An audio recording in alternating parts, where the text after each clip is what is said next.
G'day guys and welcome back to the Exchange for our round 13 Barossa and Gawler women's footy show. Aish is off air this weekend, 13 rounds of chat with me. She's definitely earned the weekend off. But I'm here with the fabulous Ella Micken, we all very fondly know as Miko. Miko, thanks for joining me tonight, mate. No worries. Bit of a stitch up, but that's all right. Someone's got to do it, absolutely. Call up for the big jobs. Before we dive too much into this round of footy, guys, quick thank you to our sponsors.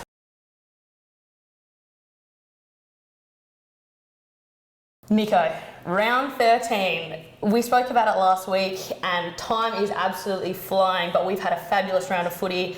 First game up, your Light girls, mate. Light took on Gawler Central. 12 goals for 76 to Gawler Central's 5 goals 35.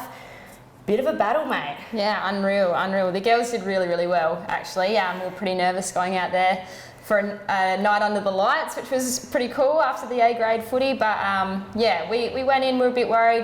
They were probably missing a few key players like Kate Grady. It's definitely missing from the side, but yeah, we were really stoked with the outcome. Absolutely. Again, these wins this late in the season are absolutely detrimental. You guys are battling into that final spot, so looking forward to seeing how you guys play out the rest of the season as well. But your best were in Nick Moss, who had an absolute perler in the ruck, Jazz Ellsworthy and Beck Brading.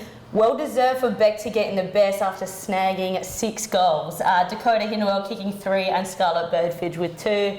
Gawler Central's best in Caitlin Cotter, Kate Bradwell and Macy Young. Caitlin Cotter kicking 3. Caitlin Cotter up forward for GC. I think she's had some cracker ball time and had some games. She recently played country champs with you. I think she's one of those players that I think GC need to lock her in for the next couple of seasons. She's fabulous. Yeah, absolutely. Cotter, she's just a great chick all round as it is, but kicking the 3 goals, she's super handy and strong at the ball, which we love to see and makes it difficult for us. A lot of running around with her, but she was excellent. Really stood out. But look, no match for Beck Brading 6.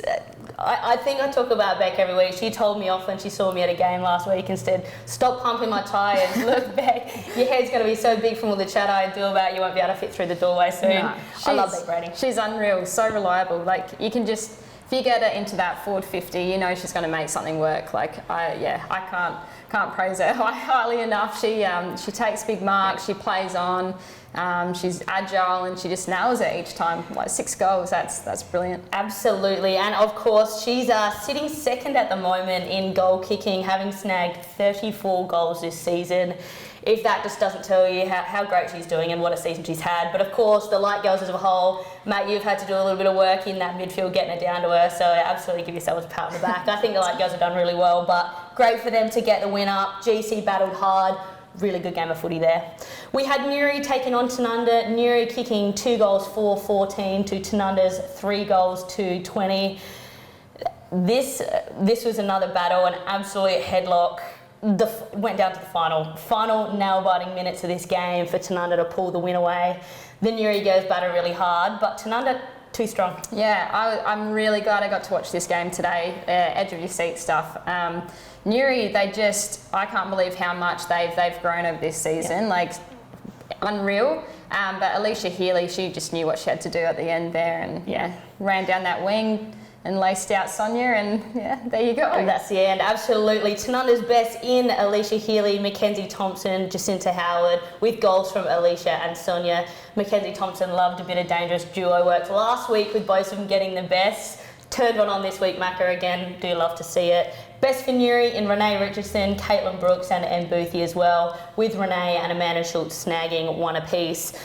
Look, we've got names in there that pop up in the best every week. I think Renee Richardson has absolutely led Newry to what they've needed to do under the great coaching of Ribbo as well. I know you've had a little bit to do with Ribbo over the years. Yeah, he is just a legend. He understands the game so well and you can see just in their setup, the Newry, they've learned heaps. They've got lots of first season players and they play with so much confidence. I think it's because of his backing behind them. Like he's brilliant. So absolutely, absolutely. Props to Ribbo. I think again he's put a lot of work in for Newry. Start of the season, I think the girls lost a number of their games straight off the bat, and it was really hard for them to get going. But you saw as the seasons progressed How fantastic. Again, and Ribbo actually sent me some stats as well. Last time Tanunda and Newry faced each other, Tanunda ended up beating them by 67 points. So to come within one goal today just goes to show how much Newry has come together as a team. Yeah. And the next couple of seasons, I can see them coming through with the goods. Yeah, that's it. I just wanted to shout out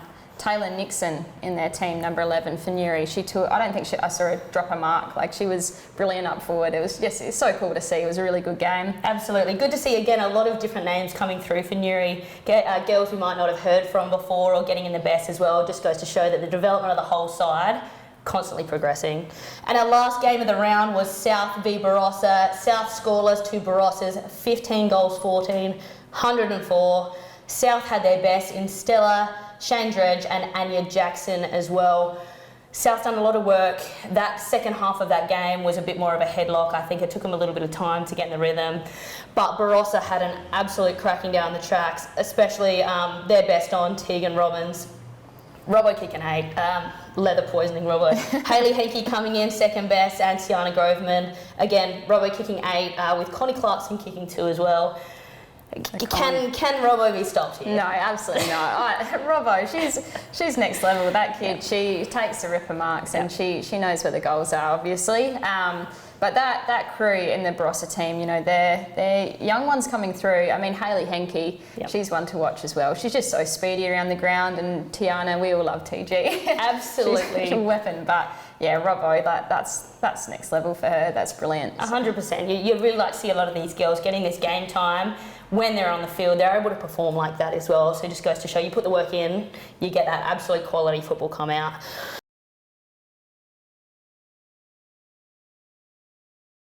Look, that wraps up round 13. We're going into round 14, which is the last regular season round before finals. Before we jump into that, we're gonna have to have a quick mention of our Rams home loan good news story. Miko, you actually with a little birdie who snuck this onto my notepad, mate. We had the state under 12 girls team flying in New South Wales this week. We've got Ruby Hughes from Ango. Of course, you know this team a little bit better than I do, mate. You've got Matt Bradley as the coach, you as the assistant coach and team manager, and Dakota Williams as runner. Tell me a bit about that. Yeah, it's our second year running this in the under 12 state, like it's the school sports state team, and yeah, unreal young girls playing footy coming up through the ranks, and we have Barossa Light player in Ruby Hughes who plays for Ango. She's coming through, and yeah, she's a little jet, tiny little player on the wing. Amazing. And, yeah, she does well. Really good to see again to be able to have these girls come from our league, going into state, performing at these school sports events. Just goes to show that we got some really good quality footballers coming through. And we've also had Miu Endersby, another Ango girl. We love Miu. She is an absolute legend. She played in the under 15s last week and made the All-Australian team for school sports. How phenomenal is Miu? Yeah, she's a great kid, and she won't stop. No. Like, she asks for advice about everything. You give her one bit of feedback and she will work at it. She has a go at everything, and she excels. So I think she's going places for sure. She's very humble, got a good head on her shoulders, but she just takes it to next level each time, each sport she plays. It's not just footy, it's all the sports she has a go at. And even then, I've been out to a lot of footy games and a lot of carnivals, and I think I've seen me at every single one, doing the water, doing the running, doing the coaching, supporting other teams. I think that is, like you said, she's completely humble. She loves the game, but I think she more importantly just loves the side of footy where you have your teammates. It's a massive big family out there. So congratulations to Miu and Ruby Hughes, again, state school sports, incredible athletes coming from our BLGW. So amazing work.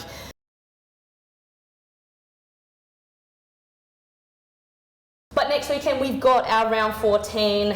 Mika, I'm going to get some tips from you this week, mate. Oh no. Look, we've got Williston taking on your Light girls. I would genuinely love to see Light come through here, and this happens to be a battle of leading goal kickers as well, with Liz Wilson from Williston sitting on 37 goals and Beck Brading from Light on 34. Can Can the Light girls in Big Braden get this done, Miko? Look, I'm going to back my team every day of the week. Absolutely. Yep. Williston, they're a tough team. Yep. But you know, I think Light's got a bit of a spark about it. Some of the girls playing through there, Leggett and Jazz Ellsworthy running through the middle. Some of our young guns are just, they're unreal, and they really hold it up to some of these senior players coming back to Williston. So I'm tipping Light because I can't not. But I think it's going to be a really big Absolutely. clash. I think that's going to be an amazing game, and like I said, Light can do it. I think, look, I'm going to jump on Williston's side bandwagon against you, Miko, just for a bit of conflict on the show. I love it. Again, Williston's come off the bye this week. I think those girls are really strong, but this is the time leading into finals where anything can happen. So again, that'll be an awesome game. We've got Gawler Central taking on Tanunda as well. Miko, what's your thoughts on that one? I think Centrals would be too strong, but Tanunda, they've got some key players that really hold it to all the teams. I think they just probably run out a bit of gas probably halfway through the game. But see how they go. I think it'll still be another tough one. I think they'll hold it to Centrals. Centrals also struggling for players every so often, so it'll be who can build the side the strongest and what the matchups are. Yep. But my tip's Gawler Centrals. Yeah, I think I'm going to jump on GC wagon as well with that one. Again, Tanunda having a great win this week, getting over Newry by just that short one goal. But I just think GC, like I said, if they can have their full list out, great game of footy ahead. And the last game of the round, we've got Newry taking on Barossa. Can Ribbo come off this week and really stick it to Barossa? What do you reckon? Look, I'm sure Ribbo would absolutely love that. I think the Barossa side, those girls, they've been playing together, really gelled. A lot of those girls coming from other clubs into that side. Barossa will be too strong, but Newry, their setups and how they're holding it to some of the better teams. I think they held it to Williston pretty well a couple of weeks ago, is my understanding, in one of the first quarters. So they've only got up to keep going, but Barossa will be way too strong. Barossa girls. I think the Barossa girls have got that one in the bag as well. But again, Newry's really looking forward. I think now they're gelling better than ever. If those girls can have a good day at the track, I think they can make it a really hard day for Barossa. And we've got South sitting on the sidelines with the bye for that last regular season round. Rest up, South girls. Looking at the ladder, Miko, we've got Williston up on top. We've got Barossa and Light tied for second, with Gawler Central just below in fourth, with Tanunda, Newry and South just below the finals line. Anything can happen in this last round of footy. Few wins, few losses on the board. It's going to be absolutely detrimental to see how that ladder changes after this week. And we're going to look forward to seeing everybody back here for round 14. Miko, thanks for joining me. No what worries. a show, mate. I love having a chat and a little bit of a drink at the exchange with you, Miko. Thanks, mate. Anytime, come back on. No worries. Thank you guys, and we'll see you guys next week.